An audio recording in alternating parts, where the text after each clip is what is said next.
Olá, turma, tudo bem? Conforme combinamos na aula passada, nós iremos dar continuidade aos nossos assuntos que não pudemos concluir devido ao horário de ontem, né? Nós começamos a trabalhar motores de indução trifásico, vimos alguns tópicos e para que a gente possa dar continuidade, vamos fazer essa explanação, né, em nossos encontros assíncronos, nesse encontro assíncrono, né? Conforme combinei, após esse encontro assíncrono, eu irei disponibilizar uma atividade para finalizar os entendimentos e os conceitos de como eles serão necessários, né? A abordagem dos nossos conceitos para serem aplicados na nossa sala de aula, né? Então hoje falaremos no nosso curso de automação 1, motores de indução trifásico. Meu nome é professor Jailton.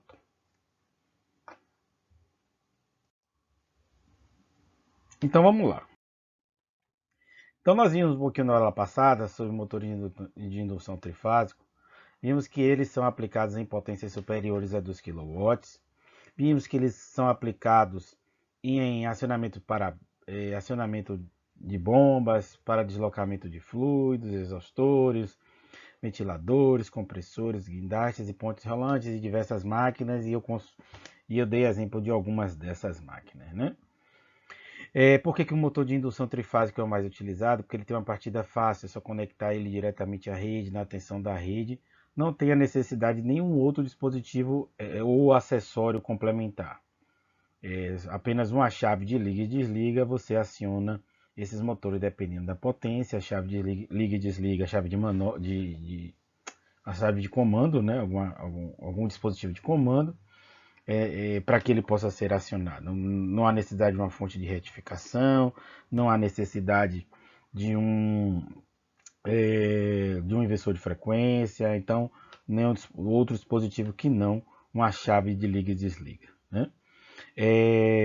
O motor de indução trifásico é um motor que, quando comparado aos motores de corrente contínua, os motores de indução com rotor do tipo do rotor do tipo bobinado, ele é um motor que ele apresenta um menor ruído quando comparado aos outros, principalmente o monofásico de indução, né? Ele é um motor mais barato para potências superiores a 2 kW. Então, se você quiser comprar um motor abaixo dessa potência, certamente ele vai custar mais caro quando comparado a um motor monofásico. Então, nós vimos também que os motores de indução monofásico, ou trifásico, desculpa, a principal desvantagem é o torque de partida reduzido em relação à corrente absorvida pela rede. Então, lá na placa de característica, nós discutimos um pouco no final da aula anterior, onde nós vimos que o fator IPN é um fator multiplicativo da corrente nominal que define a corrente de partida, né? Que define, desculpe, a corrente de partida. Então, quando você compara o torque que ele disponibiliza no eixo do motor com o fator, com esse índice IPN, é considerado que esse torque de partida é reduzido em relação à corrente absorvida pela rede, né? Em potências elevadas, utiliza-se o rotor bobinado devido ao abaixamento da corrente de partida. Hoje, com o inversor de frequência, tem se utilizado menos, né? Não só inversor de frequência, na verdade, quando a intenção é reduzir a corrente de partida, pode-se utilizar o software Start, que proporciona uma partida suave, com elevação suave e controlada da corrente de partida. Então, é uma aplicação, na verdade, né, do motor bobinado, porém, hoje com o software Start, você consegue melhorar essa característica com relação à corrente de partida para motor do tipo gaula de esquina. Nós vimos também na aula passada que motor de indução trifásico algumas características, como por exemplo o rendimento. O rendimento é a relação entre a potência ativa fornecida pelo motor e a potência ativa solicitada pela rede. É a potência de saída em relação à potência de entrada, né? Isso define o rendimento desse motor. Então, à medida que é aplicada a carga no motor, o rendimento aumenta e pode chegar a 96% para máquinas com potências elevadas. Então, discutiu bastante na aula passada, está gravado também, né? Nosso encontro anterior. Nós discutimos que Esse gráfico, por exemplo, mostra o rendimento do motor em relação, né, versus a sua potência nominal. Então significa que motores de baixa potência, ele apresenta aqui, ó, um rendimento baixo. Motor de 1 CV, tá vendo aqui?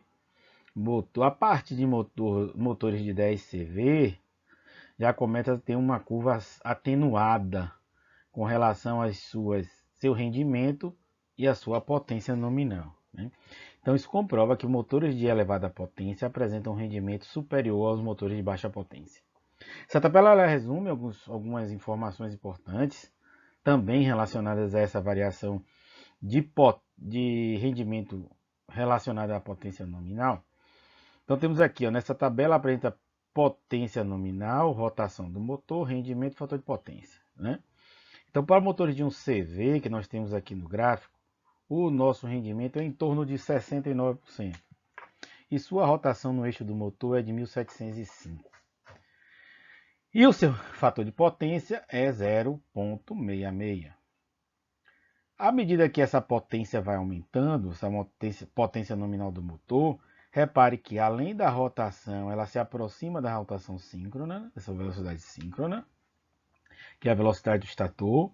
O rendimento também ele aumenta e o fator de potência aumenta também. Então, considerando nesse gráfico o último motor mais ou menos com 500 CV, esse motor de 500 CV já tem uma velocidade mais próxima da velocidade síncrona, um rendimento maravilhoso aqui, satisfatório, muito bom, de 95% e um fator de potência de 0,91 indutivo, né? Então, o rendimento do motor aumenta conforme a potência do motor se eleva também. Então, temos outro gráfico aqui que relaciona o rendimento em função da potência no eixo do motor. Então, esse rendimento, ó, então esse gráfico é rendimento em função da potência no eixo do motor. Então, 10%, 20%, 30%, 40%, 50%, 90% da potência até esse traço aqui, ó, que corresponde a 100% na potência do eixo do motor. Então, repare, conforme se varia, se aumenta essa potência, a solicitação de potência nesse eixo do motor, esse motor tende a se aproximar do seu rendimento máximo.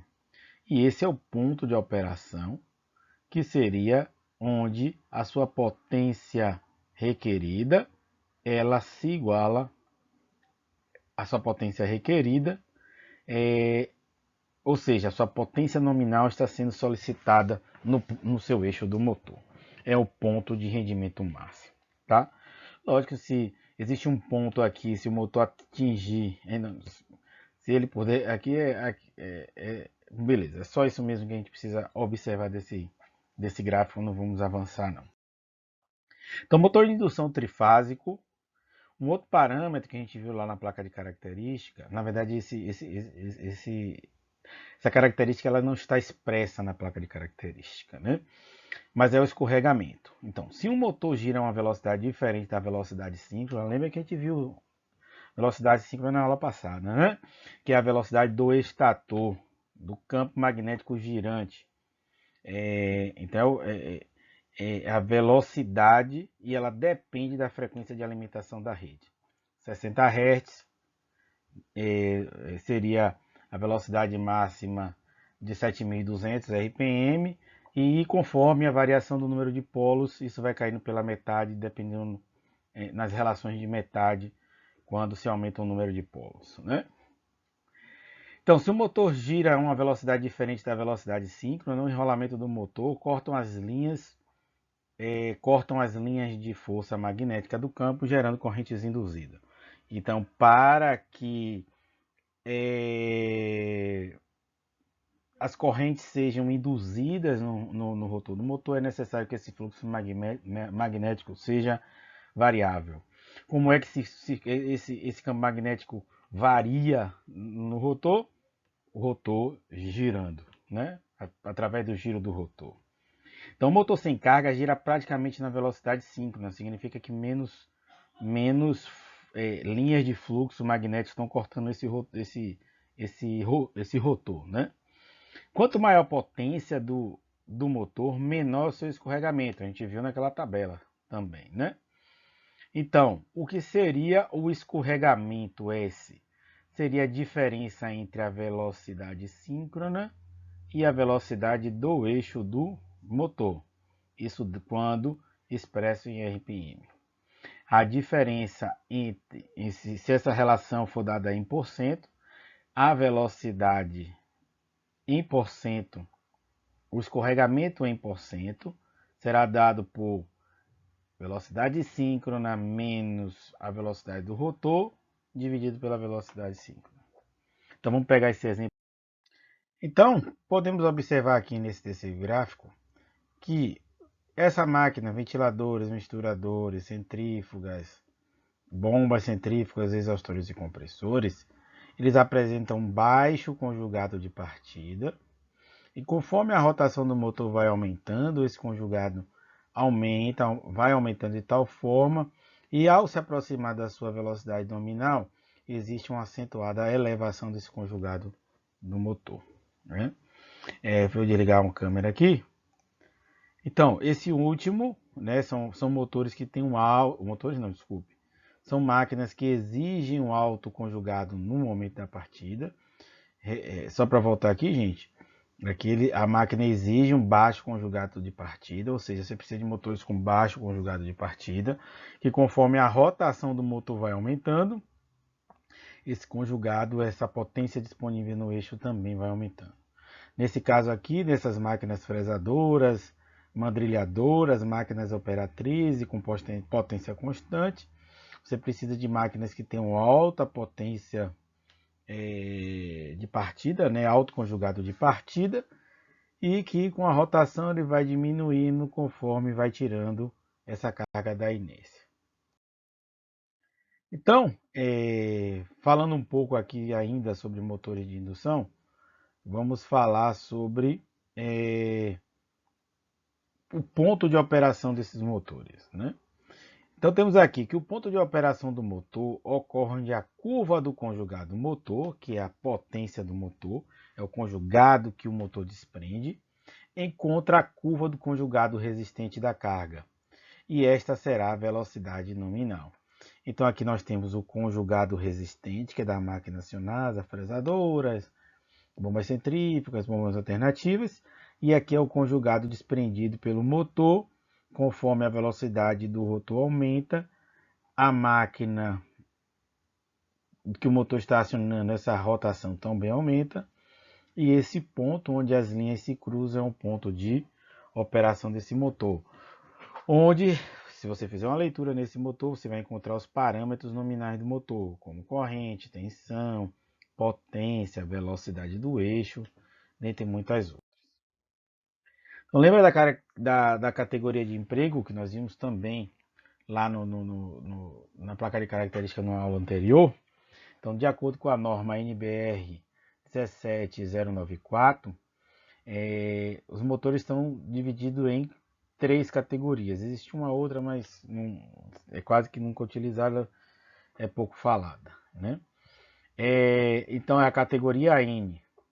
Aqui, ó, podemos ver que ele apresenta um conjugado de partida normal.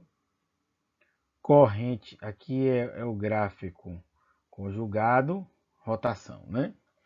Ele apresenta um conjugado de partida normal, corrente de partida normal, elevada, né? Por ser um motor de indução do tipo galo de esquilo, e baixo escorregamento. Baixo escorregamento é aquela relação, aquela diferença entre a velocidade do rotor e a velocidade síncrona do estator. Constitui a maioria dos motores empregados no mercado e prestam-se ao acionamento de cargas normais, como bombas, máquinas operatrizes e ventiladores. Motores da categoria H, o conjugado de partida é alto, podem observar aqui, né? O conjugado de partida é alto, a corrente de partida é normal, ele apresenta também baixo escorregamento. Usados para cargas que exigem maior conjugado de partida, como peneiras, transportadores de carga, transportadores carregadores, cargas de alta inércia e britadores. Motor da categoria D, que é esse aqui, a curva vermelha. O conjugado de partida é alto, corrente de partida é normal, ó, alto, conjugado de partida. Corrente de partida é normal, que é elevado, né? Alto escorregamento, mais ou menos 5%. Então, usados em prensas excêntricas e máquinas semelhantes, onde a carga apresenta picos periódicos. Então, usado também para elevadores de carga que necessitam conjugado de partida muito alto e corrente de partida limitada. Então, o que é que caracteriza, o que é que diferencia cada máquina dessa, né? É a construção do seu rotor gaiola de esquilo. Então, aqui, ó, esse rotor aqui dos motores de categoria N, as barras são arredondadas e estão imersas no núcleo.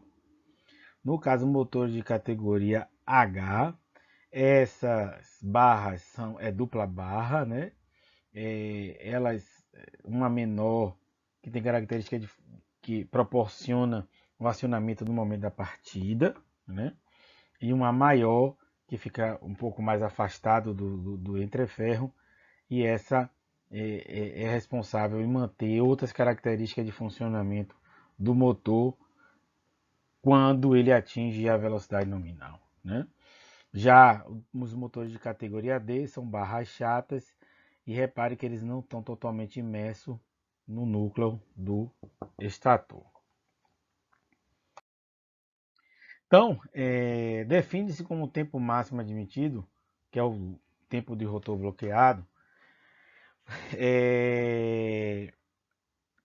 a corrente do motor bloqueado, do rotor bloqueado. O que seria a corrente do rotor bloqueado? Seria aquela corrente da relação IP e N, que seria a corrente de partida. Então, define-se como tempo máximo admissível pelo motor sobre corrente do rotor bloqueado, que é a corrente de partida. Na prática, adota-se que o tempo com rotor bloqueado é o tempo de partida do motor, que varia lógico que não vai variar de zero, né? Mas varia de um segundo, né? Ou frações, até 30 segundos. Depende da máquina que aquele motor está acionado e sua categoria de emprego, né?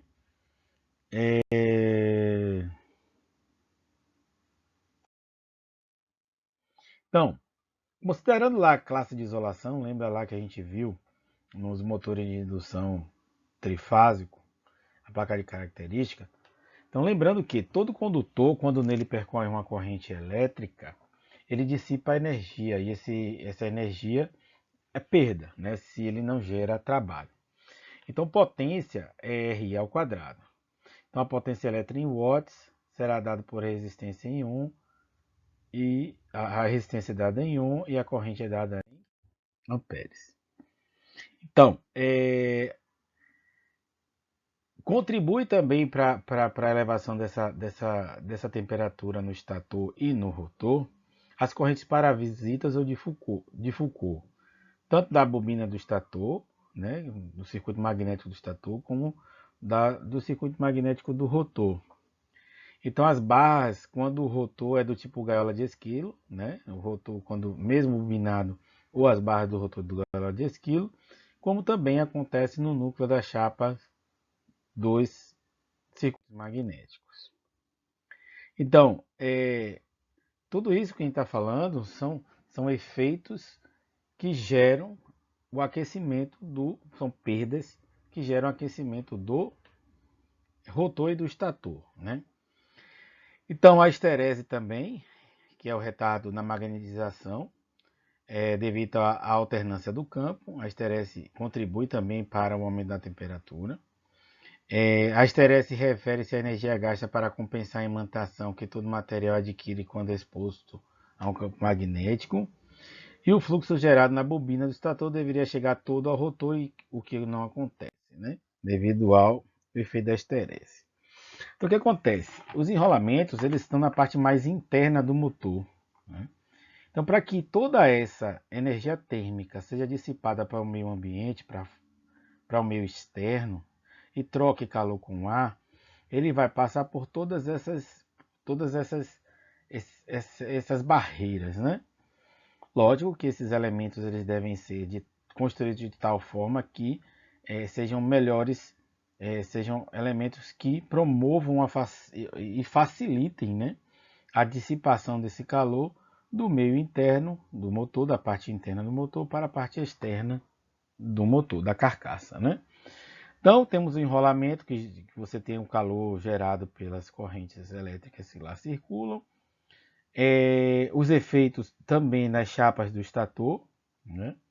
Temos aqui um isolamento das bobinas com o núcleo, que é feito de material, de um material plástico, né? Que é de um silicone.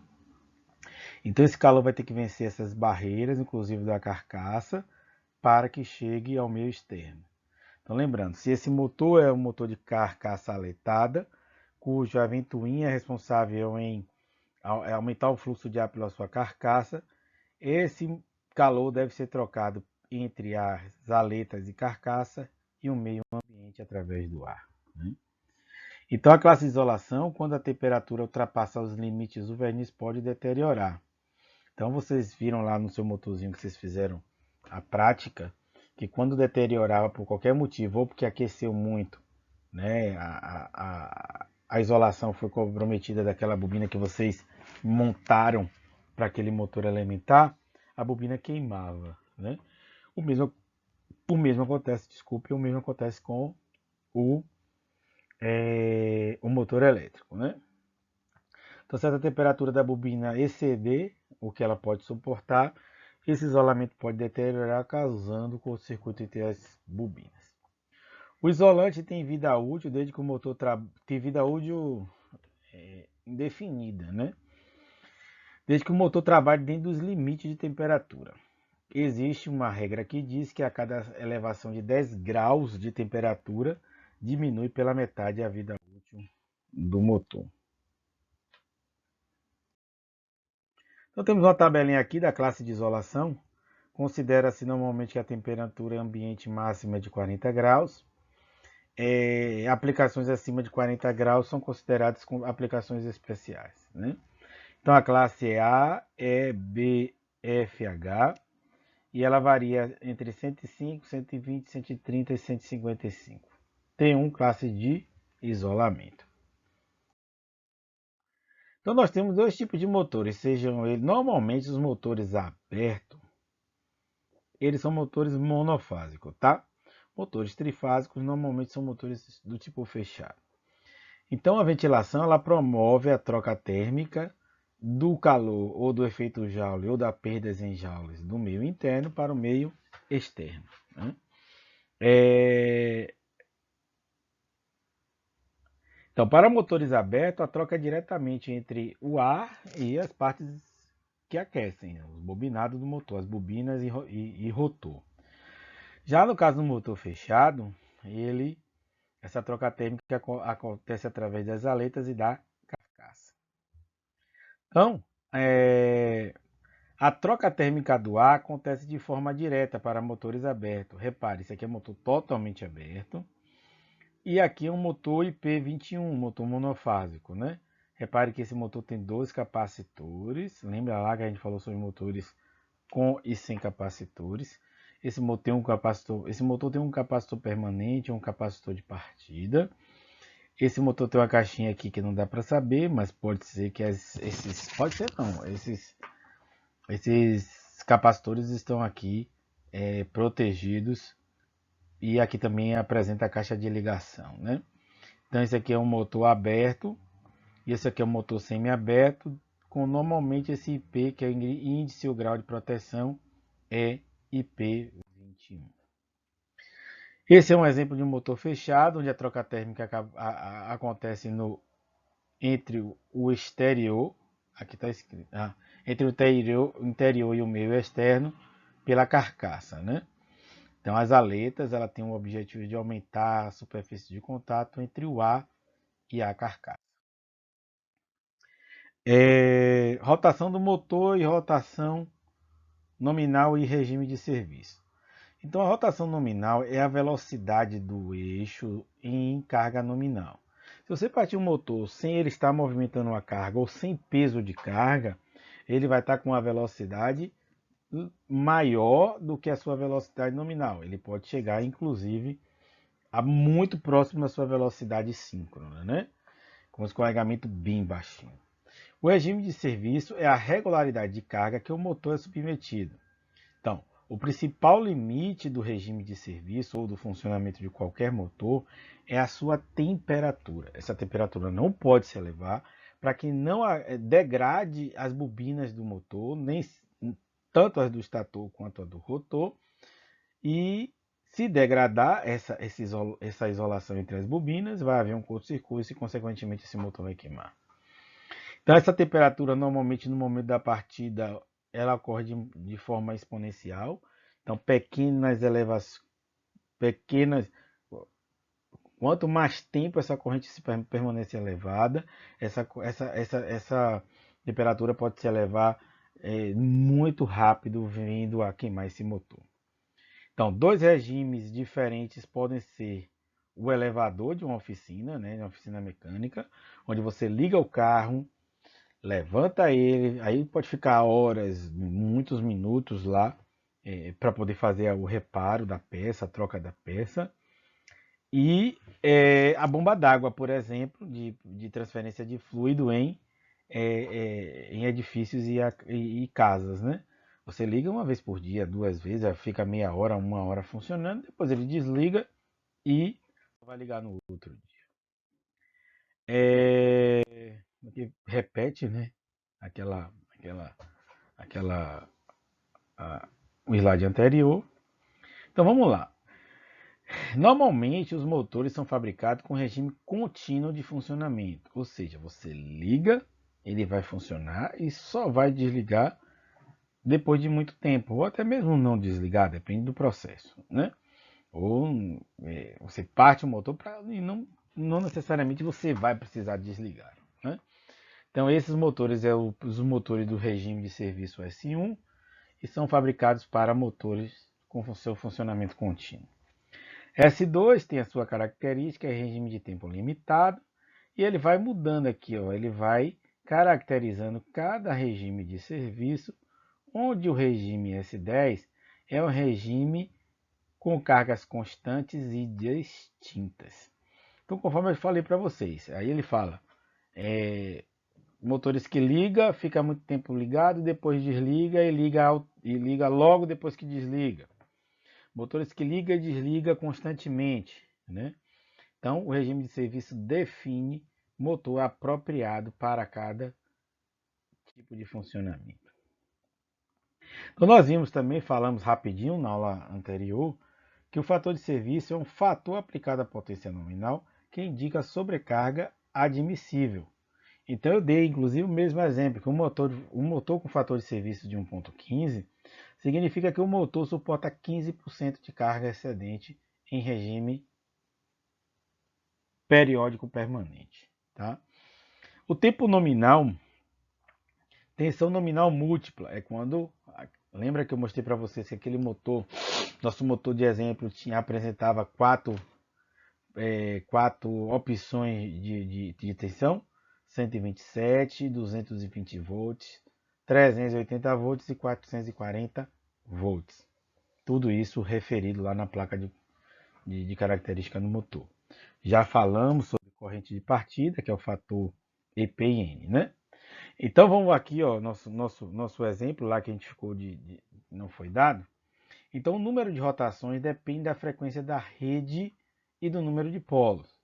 Então um exemplo, por exemplo, a frequência, considerando a frequência de alimentação 60 Hz e um motor com dois pares de polos, nós temos que N, que é a velocidade do campo, né? É igual a 120 vezes a frequência dividido por P, onde N é o número de rotações em RPM, F é a frequência da rede em Hz e P é o número de polos. Então, quando o motor apresenta dois polos, sua velocidade do campo, ou sua velocidade síncrona, será 3.600 RPM. Quando o motor apresenta 4 polos, 1.800 RPM. Lembrando que na aula passada nós fizemos, não foi a mesma, deixa eu ver, foi a mesma equação. Então, desculpe, esqueça o que eu acabei de mencionar, foi um erro. Motor de 6 polos, 1.200 RPM e assim sucessivamente. Motor de indução trifásico, outros motores, né? Então, outras características, outras definições.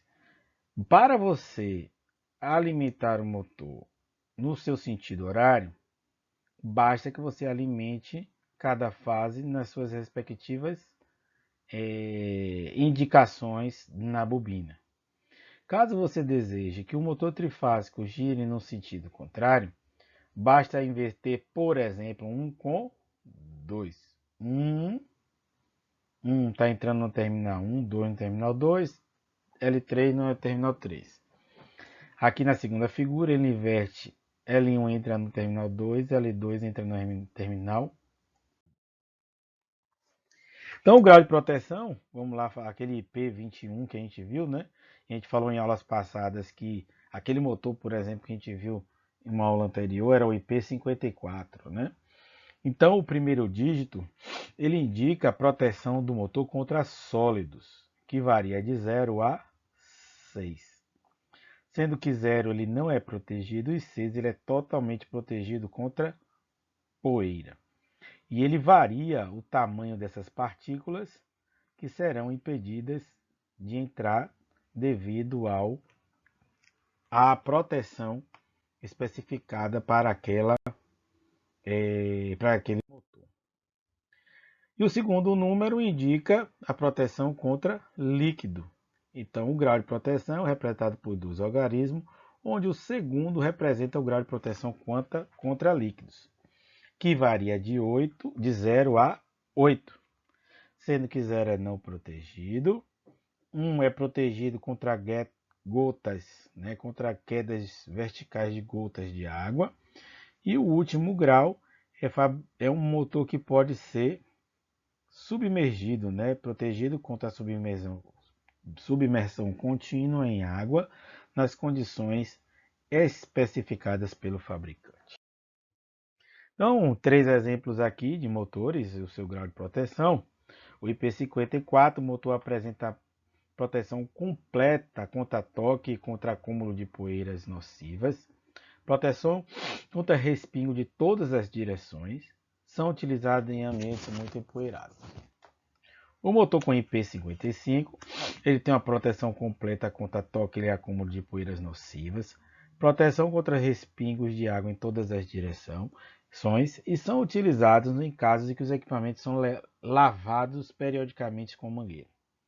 Já o IPW55, eles são utilizados ao ar livre, também denominados motor de uso naval. Ok? Ele aguenta chuva, intempérie, maresia. Esse é um motor com a proteção reforçada. Então, finalizando com o objetivo de nosso entendimento final sobre motores trifásicos, são todos esses parâmetros que a gente conversou, bateu papo nessas últimas aulas, que estão expressas, estão dispostas aqui, estão apresentadas na placa de característica do motor, indicando que o motor é trifásico, o seu tipo de carcaça, a data de fabricação, número do lote, frequência, categoria do conjugado, grau de proteção, regime de serviço, tensão nominal, classe de isolamento, tipo de rolamento, rendimento, fator de potência. Né? Não falei todos, porque a gente já comentou, para o vídeo não ficar